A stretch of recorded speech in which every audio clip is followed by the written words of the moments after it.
Hey everyone, it's Sophie from Build Your Jungle and it's 2025.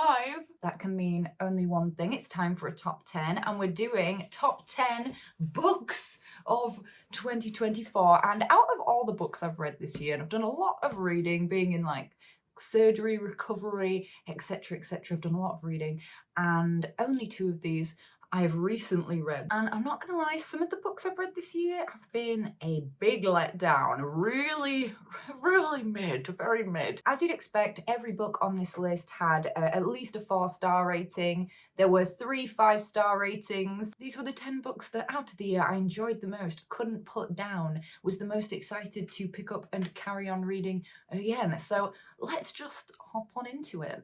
Okay, side note, I hope you had a fantastic Christmas, fantastic New Year's, and whatever, and are doing well. And to all the new people that have subscribed recently, hello, welcome, thank you for being here, I appreciate you. So at number 10, we have Strange Sally Diamond, which is by Liz Nugent. I think I'm pronouncing that right, Nugent, I think.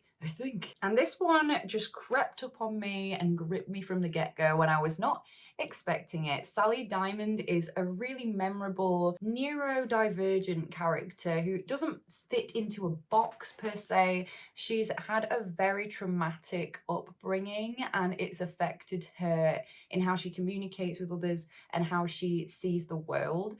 And the characterization of Sally in this book, it just touched me as a person that has worked with people with more severe autism, as a person who is neurodivergent.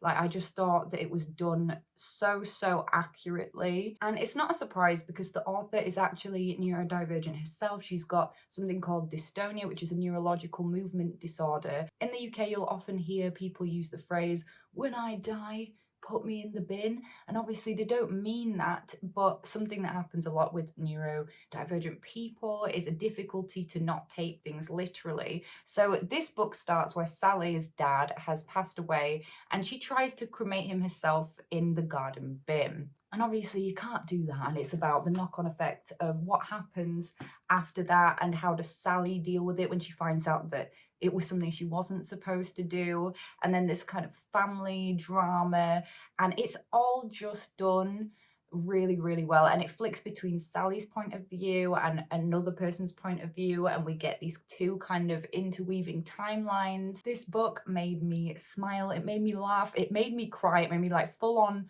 bawl my eyes out. But the thing that stopped this from being higher up the list was that when it got to the end of the book, it was like everything just kind of did a Dexter, and you're either going to get that reference or you're going to be youthful. At number 9, we have Bitter Thorn by Kat Dunn, and I'm so excited to talk about this one. I just loved it. This was just deliciously addictive to read.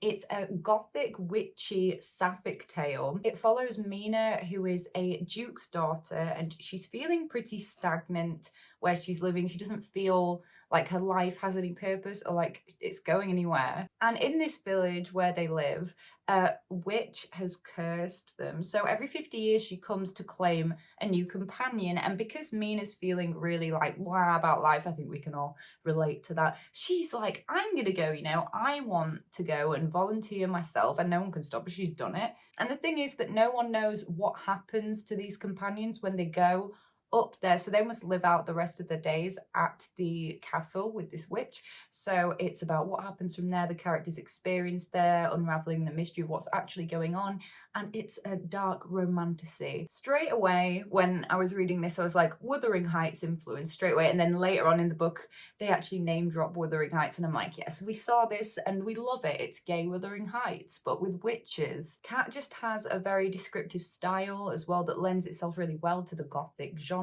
I have a feeling that I've read this before on this channel, but the first sentence here is my favourite first sentence of 2024. I just love it. I feel like it fully gives you the kind of imagery that gets you straight in the headspace of this vibe, and it's beautiful as well. And there have been some rubbish first sentences, like I'm not going to name names, but the worst first sentence that I read this year was just, "The wind howled," and I was like, Are we serious though? I was born from my mother on call, swaddled in my unbroken amniotic sac like an insect encased in amber and entirely apart from the world.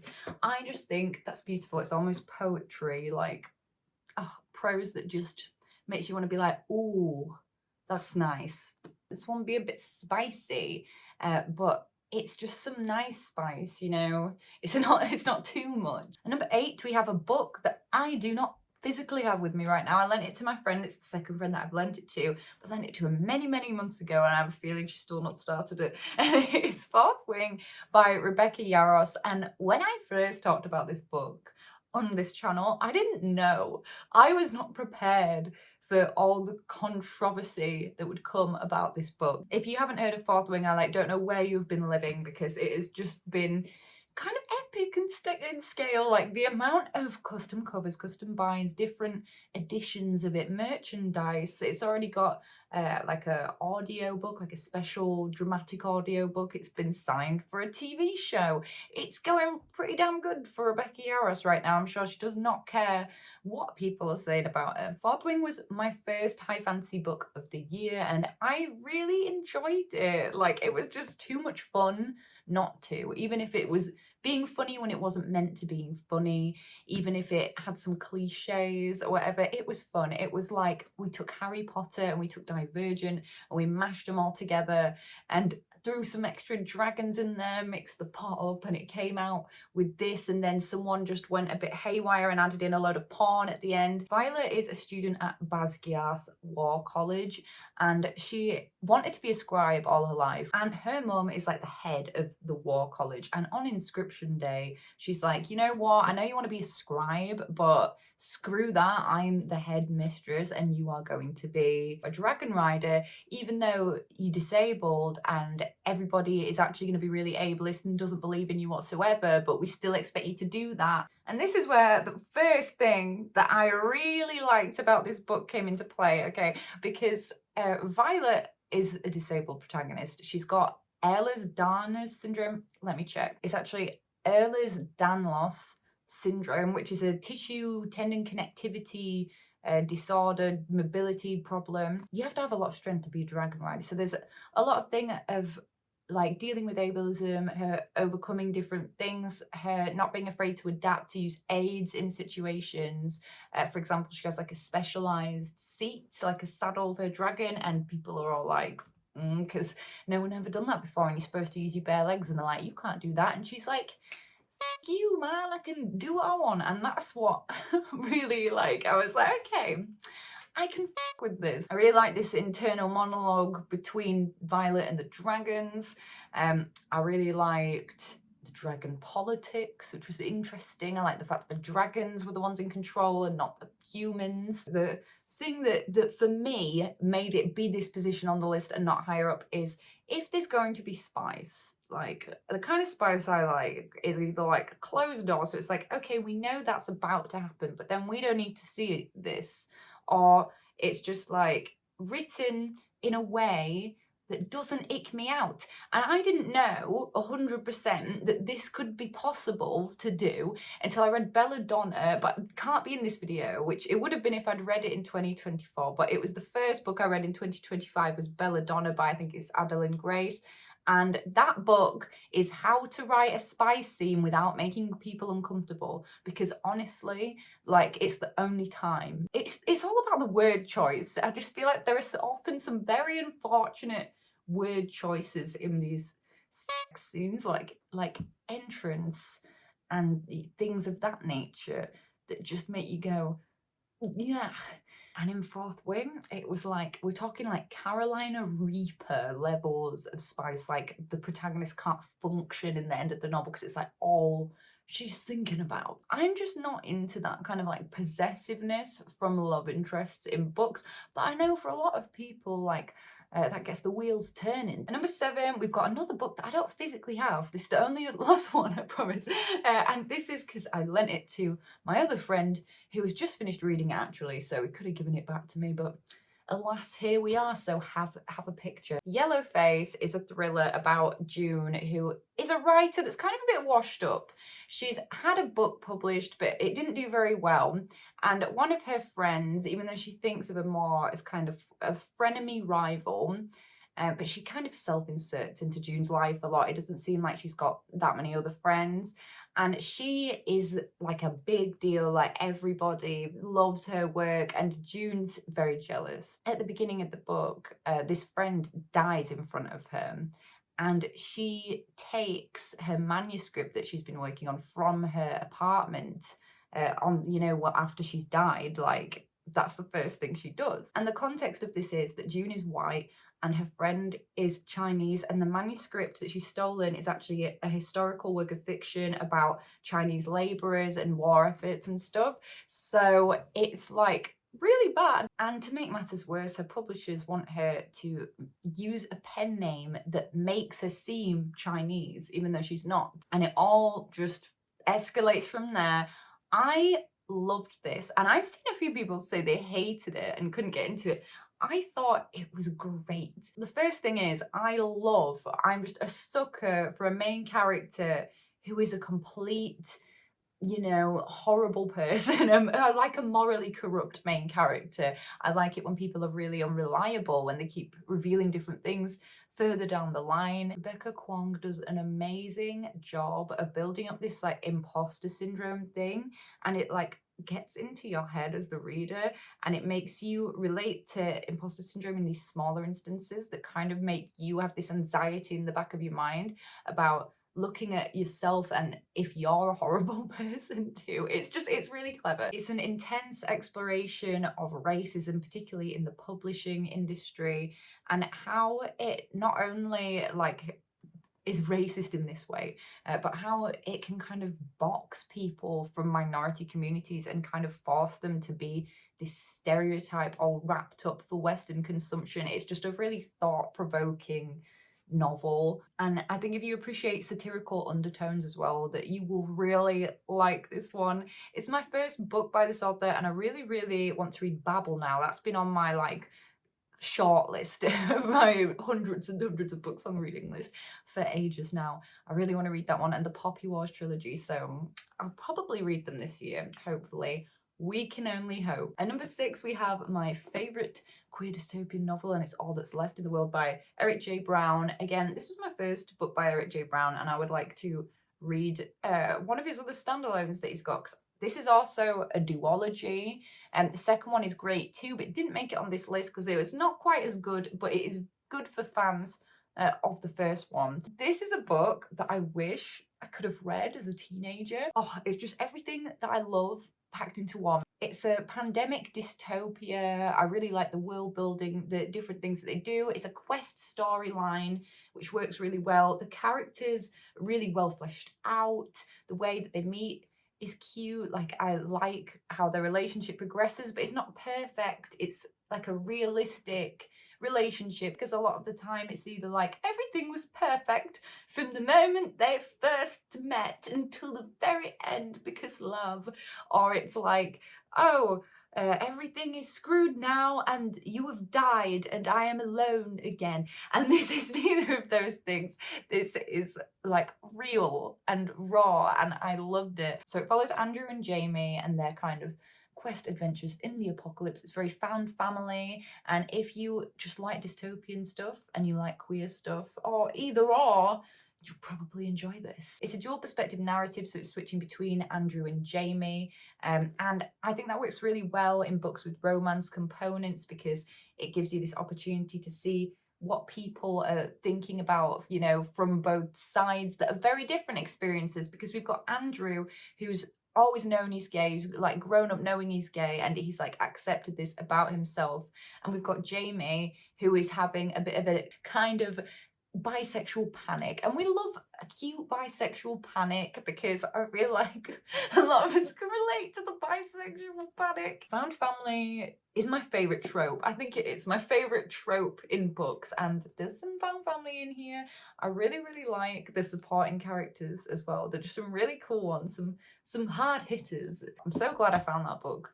last year. It was very good. It feels weird to say last year. I'm not used to it. It's 2025. This one, okay, this one was the one that I read towards the end of the year, and it was The Seven Husbands of Evelyn Hugo. This was on my surgery, my after surgery, post-surgery reading list. Okay, so first I'm going to give you the spark notes, and then I'm going to talk about it a little bit more spoilery afterwards, so I'll warn you before we get into that, because it's the fact that I read this without it being spoiled for me that made it so fantastic, and I don't want to ruin that experience for you. Evelyn Hugo is a big movie star, and it's very like you know, old money Hollywood vibes for a lot of the people in this, especially like smaller characters.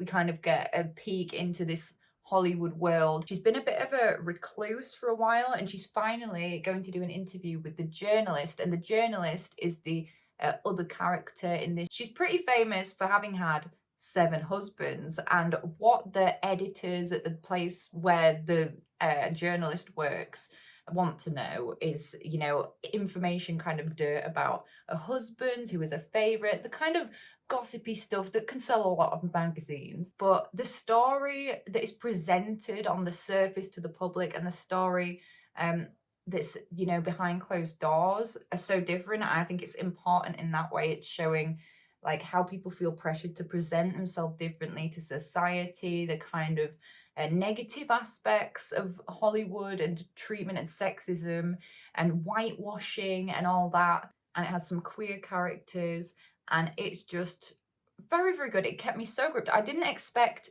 to like it so much. It was just emotionally ruined me. Taylor tends to write really like lit fic with an edge, I like to call it, that's like an easy, really readable, accessible style. So it's nothing like super descriptive or anything like that. It's just readable, accessible, but with a story, with a punch that makes you feel all the feelings. And it makes a really good kind of, I want to say guilty pleasure read, because that's the feeling I get, but I'm not even guilty. No, it's no guilty. I just love her books. Feel good. They're like a feel, all the feelings feel good book. And now I really want to talk about this with some spoilers a minute, so I'm just going to give you a second to click till I'm not holding this book up anymore in the picture, and then I will no longer be able to spoil it for you. Are you gone? Why aren't you gone? Get out of here. Skip ahead. I had no idea. No one had mentioned to me at all that this was like a queer kind of realization story, and the love story in this, it just broke my soul. Like how they'd be so refusing to contact with each other, but there was that longing and stuff. I was just so sad and sweet, and Harry and what happened with Harry. And I personally, like, I've seen some people come for Taylor Jenkins Reid because they've said, you are a straight person, how can you write a queer story? That's a load of nonsense. Like, I'm perfectly happy for anybody to write a queer character or a non-binary character like me, as long as they, you know, they're doing an authentic representation, they're taking time to understand that point of view, they're not including stereotypes, they're making it believable. And when Taylor was asked about this in an interview, she said something like she'd experienced similar queer love like this in her family, and that really helped her to make these characters, and that she wanted to elevate minority voices. And I think that's worth something. I don't think that's something that you should criticize someone for. I think that's worth something. You know, she could go on for the rest of her career just writing books about white people, white straight people, but she chose not to, even though, you know, that might not have been the easiest path in publishing. She chose to use her voice to elevate the communities, and I love this story. It just touched me. I could not stop thinking about it. I was so shocked, and yeah, and I hugged it for a while afterwards, which seems to be what's happening now. And then just missing the bronze medal, we have at number 4 the ballad, I wanted to say a ballad, The Ballad of Songbirds and Snakes by Suzanne Collins. So this is a prequel to The Hunger Games. The Hunger Games is the one YA series that I can look back on and go, that still slaps. It's really, really good. It's technically good as well. Whereas a lot of books, I've gone back and read them from teenager times, and I've thought, good grief, why did I like this? This one is perhaps the best one yet. I just preferred reading from Snow's point of view than from Katniss's. Basically, it follows President Snow, which if you've seen the Hunger Games movies or read the books, you might know who that is. And it's a young President Snow. Instead of having this point of view from this victim, you know, in the districts who are being subjected to all this stuff by the Capitol, we get the point of view of a Capitol teenager and how all this propaganda has like affected him and his development and his opinions of things. And they're all kind of a bit elitist as well. And a select group of students that are trying to compete for this Plinth Prize, they get tasked with mentoring people from each of the districts for the tributes for the Hunger Games. They need to make their tribute win, and it's all about what goes on from that. But it's not just about them helping them make the Hunger Games, because it's also about deluded romance and betrayal and the weird ways that people think when they're clearly a sociopath, and how they will just be like selfish and totally out for themselves. And I love a deplorable main character, and he is deplorable. And it's just really interesting to read a character who is so out of touch with how his like relationship with someone's going, just so out of touch and so deluded and justifying all this horrendous behavior. It was really interesting. And if anyone remembers Tigress from the original series, we actually get a lot more Tigress in this book because she is Snow's cousin and they live together. So it was interesting to kind of see what she was like before she ended up how she was. And I finally watched the film like a few months after I read the book, so I had some time to distance myself from it because I don't like watching them straight after I've read a book. If anyone else has read this and seen the film, let me know what you think, because I just thought when I watched it, this makes no sense without his internal monologue. It just was weird. And it's because in this, you know, we're inside his head, you know he's a dick, like from the beginning, from the get-go, and you see it, all this manipulation in the way that he is. But in the movie, it's just like, oh, this handsome hero, and I am like really likable and do everything amazing. But it did make me feel slightly less concerned for all the people online that were like absolutely lusting after young President Snow from the film, because I'm like, okay, if you've only seen the film, I'll allow it, because you don't know what he's like inside. Now we're coming into very exciting territory indeed. This is my number 3. Why am I doing 4 fingers? Number 3 in 3rd place in the bronze medal, and it's actually not this exact book, it's the one before it. It's Emily Wilde's Encyclopedia of Fairies. Yeah, and this is Map of the Other Lands. Because what do you know? I've lent it to a friend. This was a 5-starer. There was no question about it, and I'll give you the rundown as to why. Number 1, it is technically really good. Like, oh, it's so tight. The pacing is great. It follows a quest narrative. The characters are cute. It's the definition of what I would say is cozy fantasy. It's set in the 1800s, if you like a little bit of a period thing. Most of the first book were actually in Norway, and I loved that setting. It was just so, what is the word? Immersive. It just felt a little bit magical. I loved it. I love the way that the different fairies are portrayed. Some of them are more creepy, like horrible, like description of them. And I feel like that added some extra layers to this, because there have been a lot of fairy books this year, a lot. And this one made it completely original. The way that their world works and the portals, how it functions, which you find out more about later on. It was just really interesting. And the cherry on top is Emily Wilde herself. And you always hear people talking about their book boyfriends. Well, that can just move aside. I don't care about that.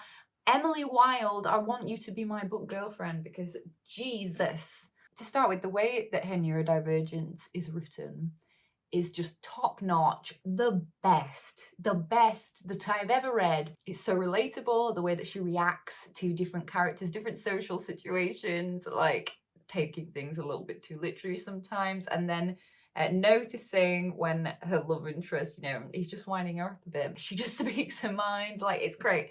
I just have so much love for Emily. She's a dryadologist, which is this book's word for like a professor of fairies, a scientist of fairies, if you will. And she's either like researching at either like Oxford or Cambridge, I can't remember which. So in the first book, her quest is to go to Norway to try and find this last species of fairy that she needs for her encyclopedia that she's making, because she wants to be the first ever dryadologist to make this complete encyclopedia of every type of fairy that there is, which is really cool. The second one, which is actually this physical one, was very, very good too, just didn't slap quite as hard, and I can't wait to read the third book that's coming out, I think in March. In second place, getting the silver medal, I think it's the only book that's tabbed here as well. It's tabbed to high hell because it was very, very, very good. And it's Butter by Asako Yuzuki. And this book just absolutely wowed my socks off. It's inspired by a true story about this journalist who wants to get close to this person that's become a renowned murderer. And because she is not what society would deem to be stereotypically attractive, people are being like really weird about it and treating it really weird, like that she couldn't have possibly manipulated these men and done these murders because they're like, oh, well, she's not attractive. How could they do that? I believe she's called Kaji, is the antagonist. She kind of manipulates this journalist into having to do a long-term kind of relationship with her because she won't do the interview with her unless she does what she says. And Kaji's a food blogger, and this is very important because this is where this comes into play. It's looking at how food can control people, in Kaji's opinion, and it's just really interesting to see like twisted way that she sees different things, the way that her perspective has warped. It's also about very much about fat phobia. It's about attitudes towards women, particularly in Japan. It's found family again. It's just juicy thriller, different layers of it, goodness. It's like female empowerment. We just love this. And the thing about it that makes it different from other books that have those aspects that I have just spoken about is the descriptions of food, the way that food integrates into the story, particularly butter, would you have guessed it? It's so cleverly done. It made me hungry. This book has the power to make your mouth water. It's so weird, like I recommend eating it with snacks. It really made me think about the way we describe food and how food descriptions can be like next level in prose. Like it's so good, and I just could not wait with this one. My friend had this one, he borrowed this one off me as well, and he said the same thing. He just absolutely loved it. It's so well done, so tight, but really fast paced. I honestly couldn't recommend it more. I would just perhaps skip this one if you have like a history of eating disorders or food issues. And the gold medal, my #1 favorite book of 2024, was Lessons in Chemistry by Bonnie Garmis. This one came up and hit me out of nowhere. Like, I had no idea how much I was going to love this book. I typically gravitate towards books written in the first person, but this was in third person. I just absolutely loved everything about it. It's set in the 60s. It follows Elizabeth Sott, who's a scientist and a chemist specifically, would you believe it? And she gets fired and she ends up having to take this job. She's like headhunted to do this cooking show on TV. They expect her to be really compliant and just do what they say, and she doesn't actually just do a normal cooking show. She ends up looking at it from a chemistry perspective and trying to teach housewives like across America how to cook in a way that's really empowering and lets you take back your sense of self. It's about sexism, it's about putting women specifically in boxes, massively about gender inequality at work. And also this wins the prize for my absolute favorite animal character ever, like ever. There is a dog in this called 630, and some of the things you get 630's internal monologue, and some of the things 630 said just made me laugh so much. It's tragic and difficult, but it's beautiful and inspiring. I think everyone should read this one. And special mention goes to Imaginary Friend, which was almost #10 on here, but it did in the end get booted off when I read Strange Sally Diamond. You need to be able to accept the fact that the devil could be a plastic bag, just in one case. But if you like a weird horror concept, It was really surreal. I liked it. I like the double meanings. I hope you guys enjoyed hearing about my top 10 favourite books of 2024. Please let me know which books have you enjoyed the most in 2024. Have you read any of these? What did you think? I post videos about books and houseplants, so if either of those things interest you, please feel free to hit that button, subscribe to be notified when I next make a video. I also post a lot on TikTok too, and we do live streams sometimes. There's all kinds of funky business on there, so please do check that out. I hope you're having a great day thinking about books.